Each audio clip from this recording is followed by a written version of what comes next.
Happy New Year mga kaaro. Magandang umaga po.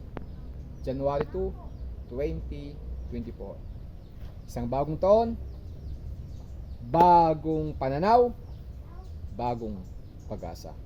So mga kaaro, noong December 25, medyo nakakuha po tayo ng pamasko. Salamat po sa sponsor. Yan. So ngayon po, yung konting regalo na to, nakatagpo po ako ng isang yung tinatawag po nilang pagong. Yan.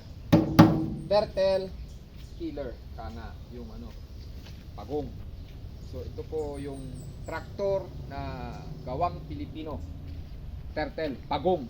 Yan. So stock po ito na nakita ko sa isang bodega.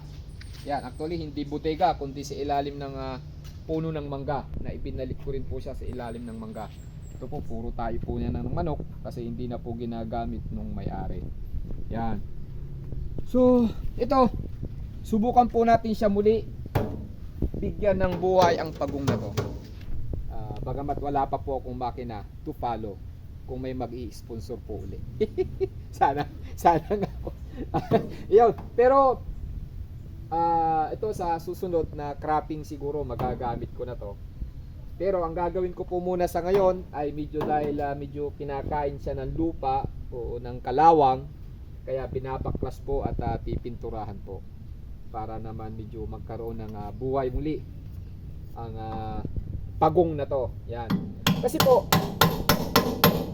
ano po ba ang advantage ng pagong? Yan. Talakayin po natin. Ano po ba ang advantage ng pagong? Alam nyo po, na-experience ko last year, nung iparotor ko po yung aking sakahan, ay iniwanan po ako ng rotor. Kasi yung rotor, lumubog. Yan. So yan po ang disadvantage po ngayon. Isipin po nyo kayong mga nagbibigay ng mga rotor dyan sa gobyerno. O yung mga harvester. Hindi po natin minamasama ang mga bagay na yan. Pero, bumabalik po hanggang sa katagalang panahon sa paggamit po ng mga binibigay nyo pong malalaking makinarya, ay babalik po ang magsasaka sa kalabaw. Kasi po iniiwan din po kami ng ilan sa mga malalaking makina. Dahil po lumulubog na po yung harvester, pag sumunod na po yung rotor, hindi na po niya kaya. Kaya ang nangyayari, iniiwan din po kami ng rotor dahil hindi lumulubog na po yung rotor eh. Kaya kakailanganin po namin din ng mga ganitong bagay. Kasi lubog na po ang marami sa mga bukirin sa ngayon. Yun. So ito, para hindi na po masyadong mahirapan ang mga magsasaka, kailangan po natin to pagong. Kasi po, ito po ay hindi lumulubog sa malalim na putik. Yan. Iibabaw po ito. So kung titingnan po natin, ang kanyang itong tinatawag po natin na spike ay nasa bungad, nasa harapan. So talagang kumakayod po ito. Tapos, dito naman po kasi, yan. Palibasa sinabing pagong, kasi po ito mayroon siyang parang likod ng pagong. Kaya ito po, pag titingnan po natin, ibabaw at ang ilalim ay mayroon siyang parang bahay o istaka ng may hangin. Kaya parang bangka na hindi po siya lulubog sa malalim na tubig, malalim na putik. Yan. So ito po, actually, dapat ito na ngayon ang ibigay ninyo dyan sa gobyerno, sa DA.